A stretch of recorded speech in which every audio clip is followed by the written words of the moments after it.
everyone. Welcome to today's edition of Good Morning Anambra. My name is Chidimma Oranwa. Let's start the show this morning. We bring it to you the headlines on national dailies and also the headlines on ABS website.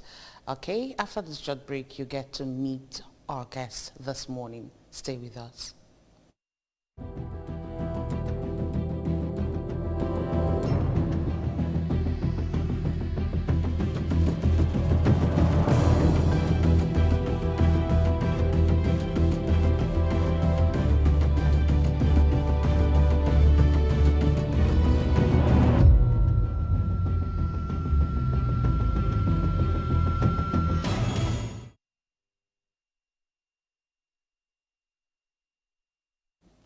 All right, this morning we will have with us as Public Affairs Analyst, Dr. Henry Duru. Dr. Henry, good morning. Good morning to you. It's a pleasure being here this morning. All right, quickly, let's start the show with the stories we have on ABS website. The first story there, sensitization program on female genital mutilation ends in Awka. Anambra State government to engage experts in building sector to achieve smart megacity initiative. Soludo's aid on Menua asks youths to participate in Anambra project. Medical expert Ike Chebelu to collaborate with Anambra NUJ on health awareness programs.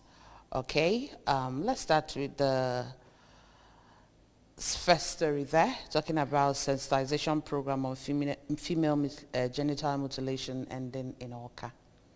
Yeah, thank you very much. When I saw that, I was surprised. I said, oh, so this thing is still happening. Okay. I know it's still happening, but I would have actually said before now that that issue, should by now not be a key public policy issue. We should have actually dealt with it to a large extent. So I think that the fact we still have the problem with us at this scale shows that we have not really done as much as we should have done.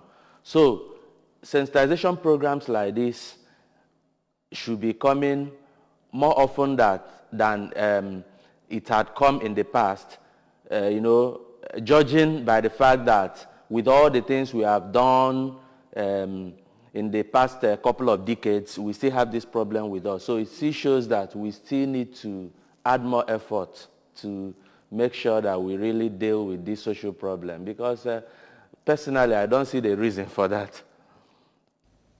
All right.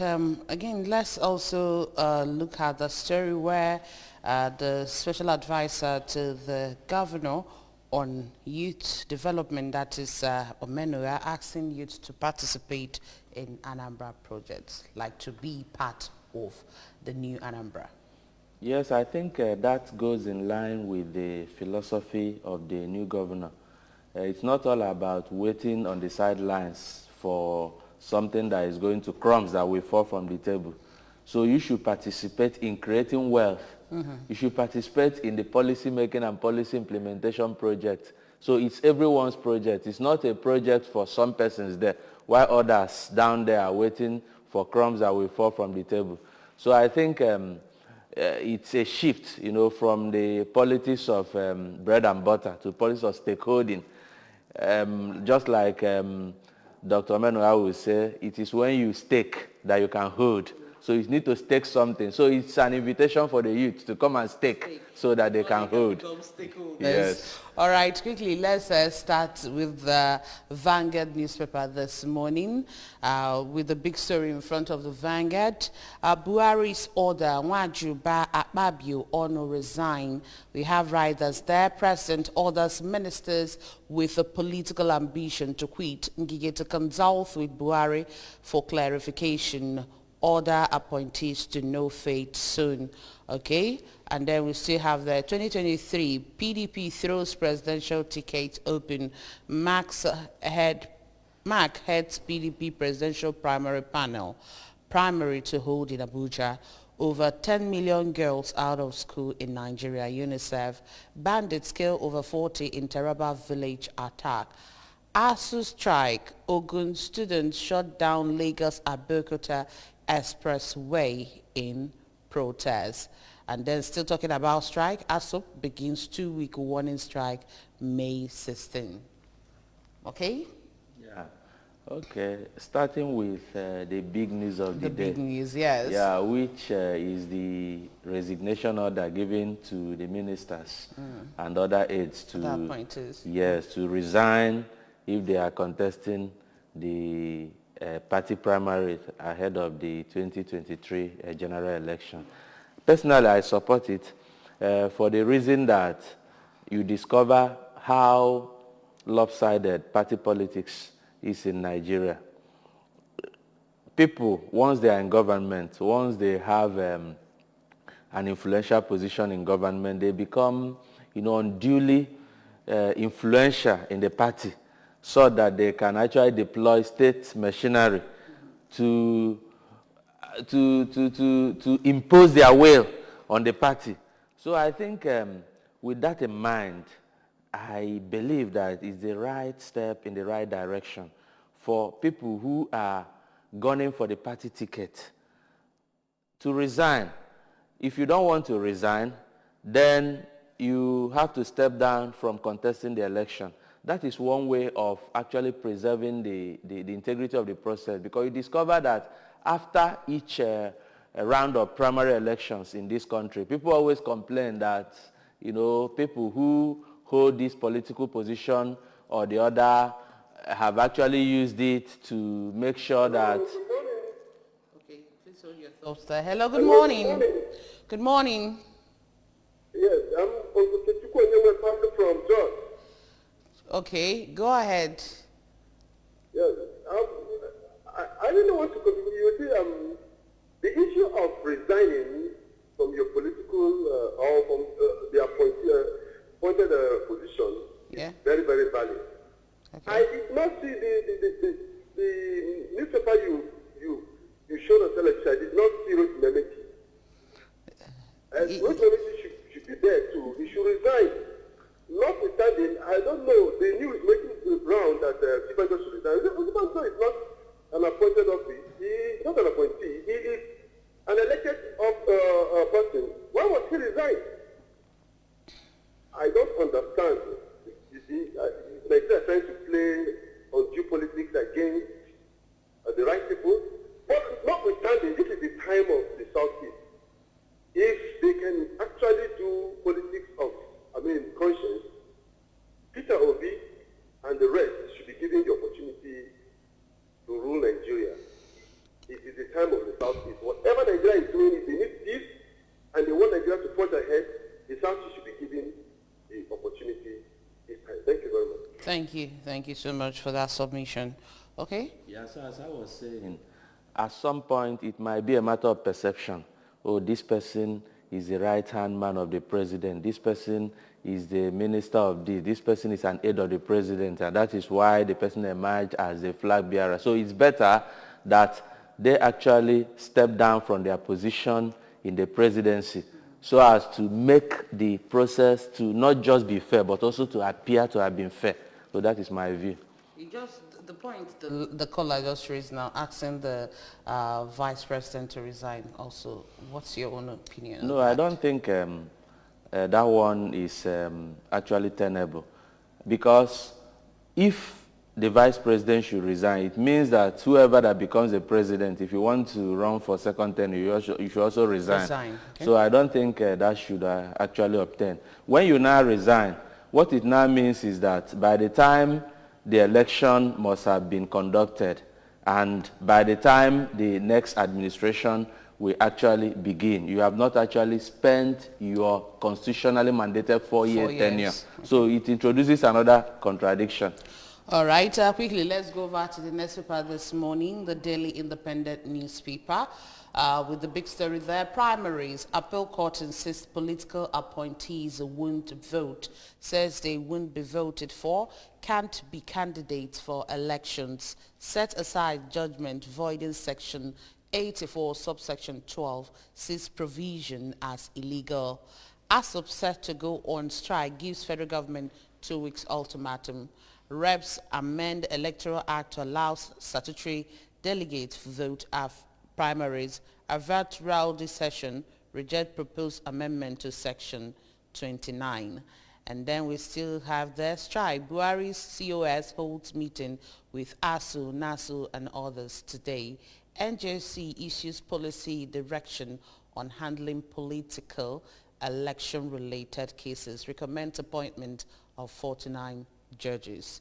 Okay, let's start with the big story again in front of the Daily Independent, talking about appeal court insisting that political appointees won't vote. Yes, I think that also gives legal backing to what the president has done by asking his ministers and other appointees to resign. But then we should also understand the circumstances of that judgment. First of all, the court of the first instance sat at Umuahia in Abia State. And then that court said that the other provision of the Electoral Act is illegal. In other words, that the political appointees cannot be stopped from either running or voting at the primary election. Then, on appeal, the Court of Appeal yesterday said that the court in Umuahia had no jurisdiction to entertain that matter because the person who actually brought the matter before the court lacked the locus standi, lacked the power to bring the matter to the court. But then the court also looked at the merit of the argument and then said that, still repeated or rather affirmed what the lower court said, that that very section of the Electoral Act is contrary to the Constitution. But for the fact that the court that made the judgment lacked the jurisdiction, that very pronouncement by Court of Appeal is just academic. It has no...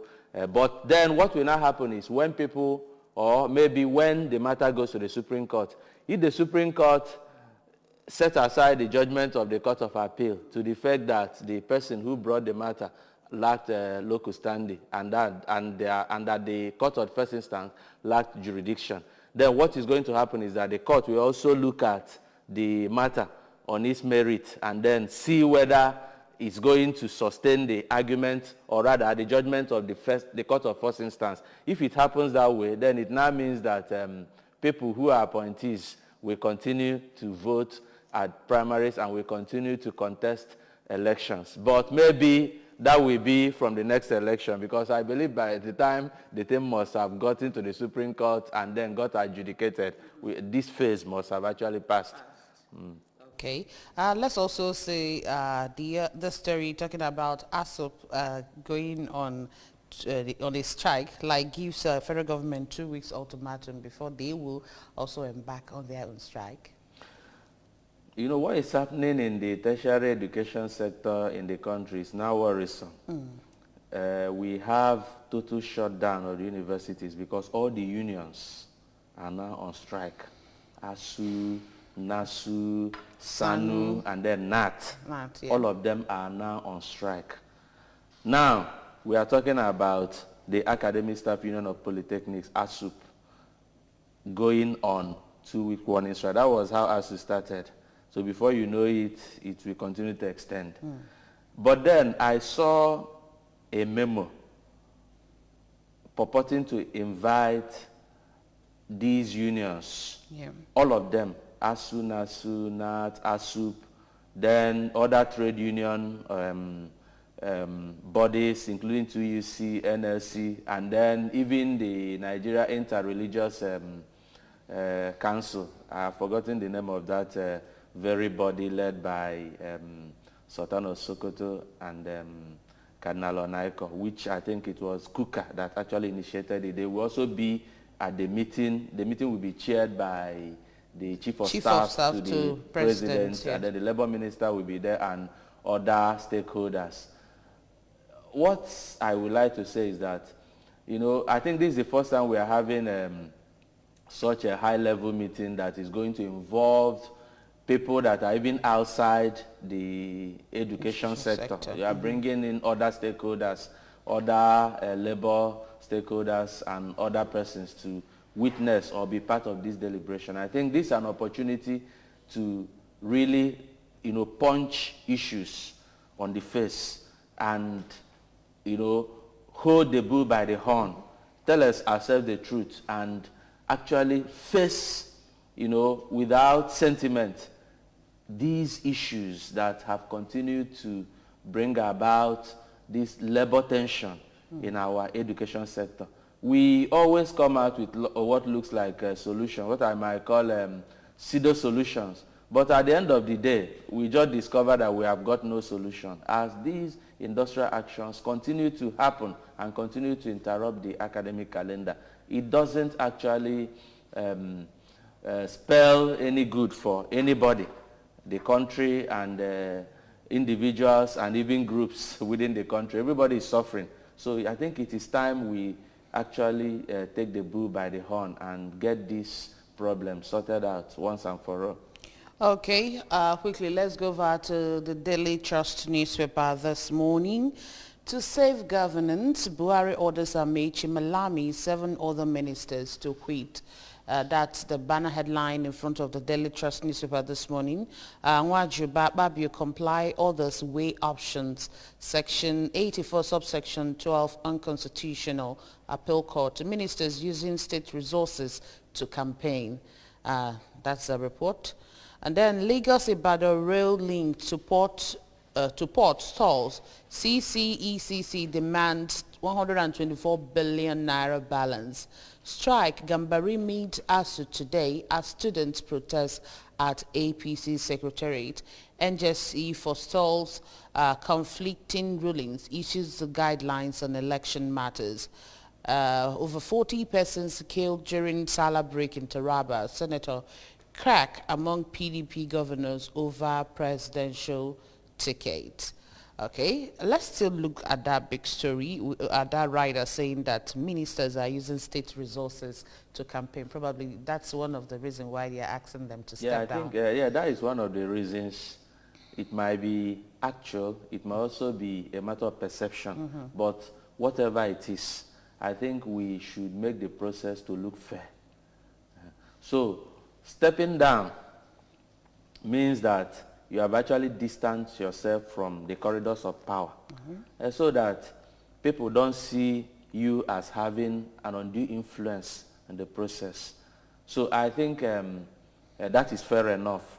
For the people that have resigned, I think they have actually weighed their options and then decided that the best thing is to resign. For some other persons, they might still be holding consultations, weighing their options to know what they will do at the end of the day. But I think the decision will, at this stage, become irreversible. Since some other persons have already resigned. If tomorrow the president says, okay, I have reversed my decisions, it means that the president will be seen to be on a mission, that there are certain persons that are actually targeted. So I think the other persons have no options than to also weigh their options and then take decision either to continue contesting and resign or to stop contesting and retain their position. I don't know, that would be quite difficult for them because most of them, they have already gotten the forms. 100 million. So I don't know whether they will be paid back the money when they say that they want to remain the minister or remain in the office that they are holding already. Yes, that is when you want to run for an election, there is always an element of risk. Yes. So you take the risk. All right, the next paper this morning is the Punch newspaper. Ministers exit ahead primaries. Buhari bows to pressure. APC panel may demand resignation letters. Nwajuba Onwababio tender resignation. Malami Ngige retained seat. Action belated could have saved nation from drama. Sans berates Buhari. 19 days after SIM ban, NIN registration hit 80.7 million. It is wicked owing us pension, protesting Civil War veterans lament. And then we still have the INEC plans 3-week suspension of online voter registration. ASU reps intervened, students shut down Lagos Abeokuta road. 2023 election unlikely, Nigeria progressing to anarchy. This is coming from Falai. Electoral Act, reps say status quo remains. Appeal court voice judgment. Hoodlums invade Lagos hotel, kill guard, rob JAMB officials. Okay. Yes. So which one do you want me to? Okay, I wanted to give you the opportunity to just talk on anyone that you feel you are interested in. Okay. I think I'd like to speak on 19 days after SIM ban. NIN registration hits 80.7 million. NIN is actually good, I would say so, but my problem is with the way we have been implementing such policies in this country. Let's try this time around to see whether for the first time we are going to prove the doubters wrong. We started the first national ID card project. In those days in Lagos, I witnessed some people from Niger registering. At least I knew like 2 of them on one street. They registered, they even got their identity cards before me, before I was able to get my own. That was in 2003. So this one we have done. I hope also that the system is quite watertight, that we have been able to avoid such penetration by unwanted elements. And somebody told me something, a banker, that if we had actually implemented this NIN quickly and very efficiently, there wouldn't have been a need for BVN. That it would have served that process. That it was because of the delay in implementation of this NIN project that the Bankers Committee now started suggesting the BVS. It was their own initiative, and then they were able to get that. So, but I think it would have been better if we just had only NIN. There will be one means of identification. That NIN will also be linked to your account numbers, just as we are linking the NIN to your GSM numbers, and so on and so forth.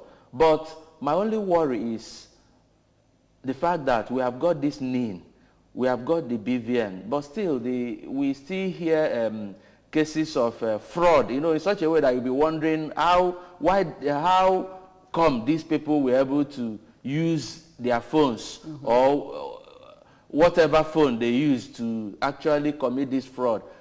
Some kidnappers, using telephones to make, I don't know, but what I'm trying to say is that whatever we are doing, we should make sure that it is not just an academic exercise, that after spending resources and after subjecting Nigerians to inconveniences of standing on long queues, that at the end of the day, we can say that this is actually working.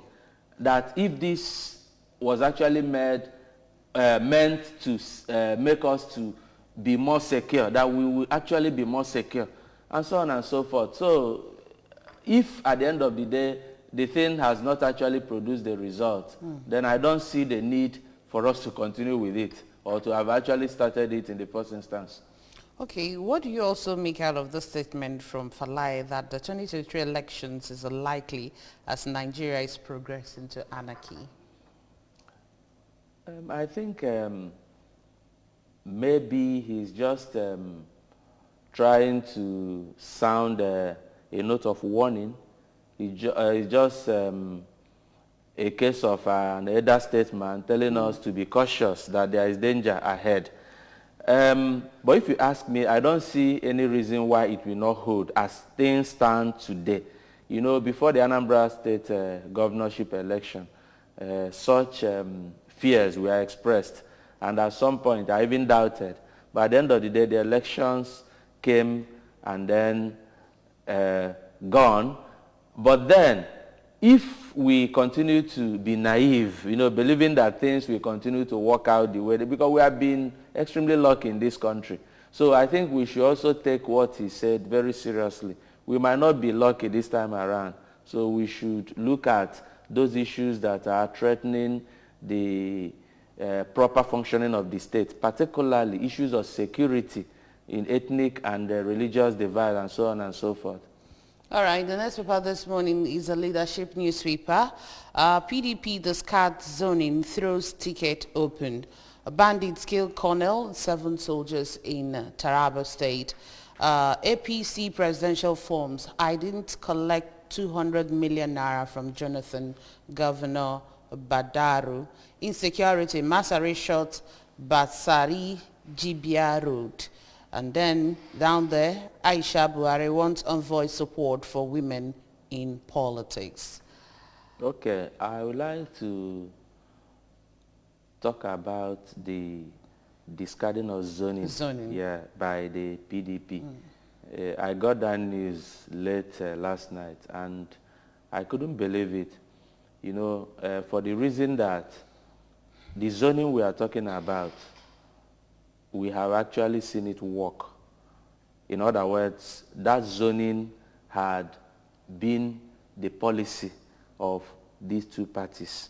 We saw it in 1999, we saw it in 2003, 2007, and so on and so forth. So why now? So it's a problem. Personally, I'm not even concerned about the ethnic nationality of a person who becomes the president of Nigeria. Previously, had never been concerned, but this time around, I'm so much concerned.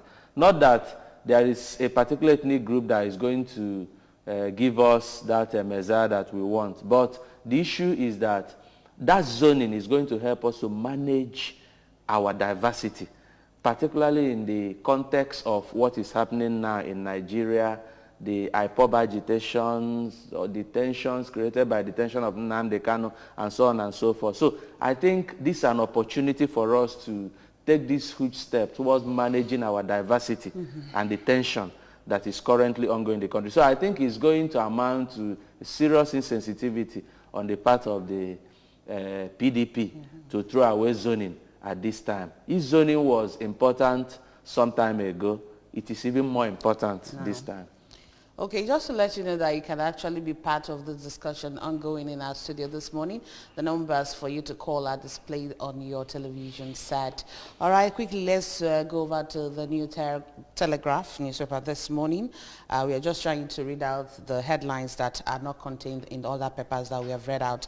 All right, what we have there this morning, salary review. RAMAF accuses SGF of stalling process, says memo unattended to after 2 years. COVID-19, 400 billion naira loan beneficiaries begin repayment. And then we still have there, federal government approves 2 billion naira for purchase of 52 operational vehicles for civil defense. Electoral Act, reps warn against suppressing separation of powers.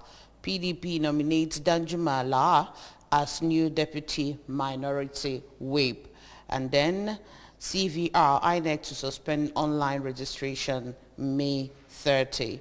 Study links high fiber diet to less antibiotic resistance, while appeal court set aside judgment voiding section 84 subsection 12 of Electoral Act. 2023 NUJ bars filing of same suit in different courts. These are different headlines we are seeing in front of the New Telegraph this morning. And I would also like us to talk about the federal government approving 2 billion naira for purchase of 52 operational vehicles for civil defense. Yeah, I think our security agencies are under-equipped. There is no doubt about that. I have actually witnessed an incident where someone made a report at a police station, and it was an emergency situation. But unfortunately, the policemen there complained that they had no vehicle, that the ones they had, you know, were either on patrol or were broken down and so on and so forth. So I think we need to continue to equip and re-equip these agencies. At times what we do is even like a drop in the ocean if you look at the level of infrastructural deficit that we have in these agencies. And then we shouldn't also concentrate just on equipping. We should also look at reorientation and training, because when you give me all the equipment and I'm corrupt or have this poor attitude towards work, then the equipment will remain a waste. If you give me a piece of equipment that I cannot use, then the equipment amounts to nothing. You have wasted taxpayers' money. So I think just as we are equipping them, we should also be training, retraining, and reorientating them, because one of the most important factors derailing the activities, the functioning of these security agencies is corruption, is poor attitude to work. So we should also look at that, even as we'll do the equipping, even as we fund and do other interventions. All right, the next paper is the Tribune. Buhari quit order to ministers with 2023 ambitions. Akpabio Nwajuba resign, all eyes on Malami, Amechi Ngige, and others. Now, the writers, what am I interested in? Nwajuba resigned ahead of directive. I want to serve out my term, says Sunday Dari, sports minister. Reps Abayomi Olajide back Buhari's order. Ministers can still be disqualified after resignation. This is MBA chief coming from him. Security guard killed as robbers attack Jambo official in Lagos hotel. And then we still have there Buhari's chief of staff Ngige to meet us today. 2023, Jonathan has finally made up his mind to recontest presidency. News Agency of Nigeria reports. Okay, let me start with all eyes on Malami as part of the major headline. Why will all eyes be on Malami? It's because he has been perceived, as someone who has interest in ensuring that while remaining a minister or an appointee, a person will still be able to contest an election. He has his eyes on the governorship seat of Kebbi State, and the way he reacted when the Umuahia High Court gave the judgment invalidating Section 85 or 84 of the Electoral Act actually made people suspicious. Within 24 hours, he says he's going to implement the judgment by deleting that section of the electoral. And people now wondered about other judgments the court have actually given, including the ones on people that have been detained, like the leader of the Shia movement, Dasuki, and other persons. Why didn't he rush into implementation? So he's seen as an interested party, and I think that still actually justifies the order of the president for people like him to step aside so that the process will look fair. Because perception is everything. Even if the process is fair, and in the eyes of the people it is not fair, we still have a lot of problems to contend with. Okay. 2023, Jonathan has finally made up his mind to recontest presidency. The drama going around Jonathan is really disturbing. So I think the man should come out clean and tell us, because he's going to solve a lot of problems. The tension around this oncoming election is not really good for this country. So the man should come clean and say whether he's contesting or not. Today we hear one of his aides said so and so, and then another aide will contradict what the other aide actually said. Then tomorrow we will see Jonathan himself saying he's still consulting, that he's still going to make. So we want this confusion to be resolved as soon as possible. Okay, the next paper is the Daily Sun newspaper. This morning we have ex-Biafran war veterans protest in Ibadan over non-payment of entitlement for 44 years. One dies in attack on JAMB officials in Lagos hotel. And then we still have there Mefele and others. They are going to know their fate soon. That is still talking about asking them to quit office. We have there, will remain on strike, ASU. Ekiti-Guba, INEC concludes configuration of BVAS ready for mock voter accreditation, suspends nationwide CVR. Nigeria GDP grew by 4.03% in the third quarter of 2021, says MBS. Primaries conducted after June 3 null and void, INEC insists. All right, we've seen this particular headlines on almost all the paper talking about the attack on JAMB officials and then killing the security guard. Yeah, that is still the same larger problem of insecurity in the country. We saw what happened in Imo State, where gunmen attacked INEC registration center. The election is approaching, and electoral activities will soon begin to gather momentum. So I wonder where that leaves us in the face of all this insecurity. Now we are talking about an attack on a non-political institution, JAMB. So that is an attack on education. Yeah. So I think this still boils down to government reappraising the entire security architecture to see whether we can, once and for all, reduce insecurity to the barest minimum. I think that is just basic. Okay, next paper is the Guardian newspaper. Self-Determination Group seeks cancellation of 2023 general elections. NJC issues policy directions on election-related cases. And then we still have there, PDP nomination crisis deepens in South. Igbo won't complain if Wike, Amechi or Emefele emerges president, group says. Tenure extension call unconstitutional, threat to democracy. Lanipeku warns. Gunmen kill 6 soldiers, adopt commander in Taraba.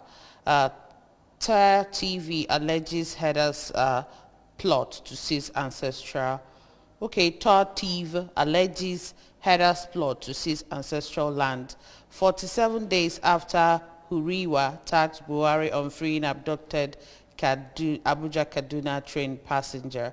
Osinachi, 1 month after, police yet to unravel mystery behind the killing.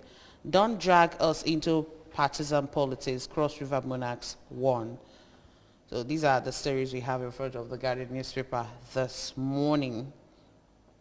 So okay, there is this report which we also saw in some other papers, that NJC issues policy directions on election-related cases. Yes. I think one of the high points of that policy direction is aimed at actually avoiding instituting multiple cases on the same issue. And that has been a problem in this country. You have a particular issue, and then you have it in this court. This court gives judgment today. You think it has ended. You never knew that there had actually been another litigation before another court on the same matter. So before you know it, we are having multiple and sometimes contradictory judgments. I think that actually doesn't augur well, for our quest, to emerge as a strong and robust democracy. And it doesn't actually give good image to the judiciary. I like what happened in the Federal High Court in 2019, talking about the revision of the rules. So if you now want to institute a matter before the Federal High Court, you are going to swear to an affidavit of non-multiplicity of suits. You are going to swear to an affidavit affirming that there is no other suit before any court on this same matter. If that affidavit is not found among the documents that you have filed in the court, that is going to lead the court to strike out your suit. So I think we should begin to think of the way to streamline the processes in our judiciary.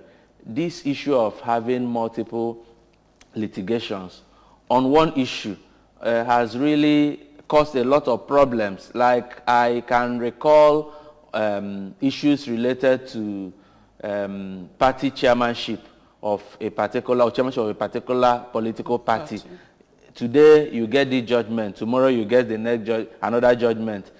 Next day you get another one contradicting the one that you got the previous day. So at the end of the day, everybody is in confusion. So I don't know where we are headed to, with this kind of culture.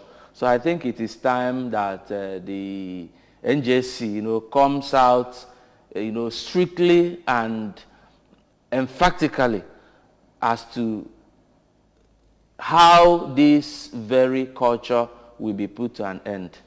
Okay, so what's also your contribution on that story, talking about 47 days after Uriwa attacks Buhari on freeing abducted Abuja-Kaduna train passengers? We are yet to hear the story that they are free, because on yesterday's papers we saw that the families are still crying out that their loved ones are still held hostage. Yes, I can only say that I hope and pray that those persons are still alive. Because I understand the thinking of these kidnappers. They didn't bring you to start feeding you.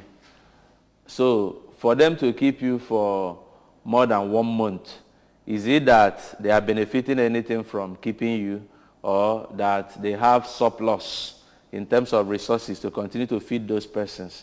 So I really sympathize with the families. I sympathize with people that have been actually kidnapped. But I think the best approach is to actually stop the kidnapping from happening, so that we don't actually end up finding ourselves in a situation where we are trying to rescue people that have already been kidnapped. So we have to be proactive. That should be the security approach, to be proactive to prevent that kidnapping. Because once someone has been kidnapped, attempt at rescuing becomes dicey.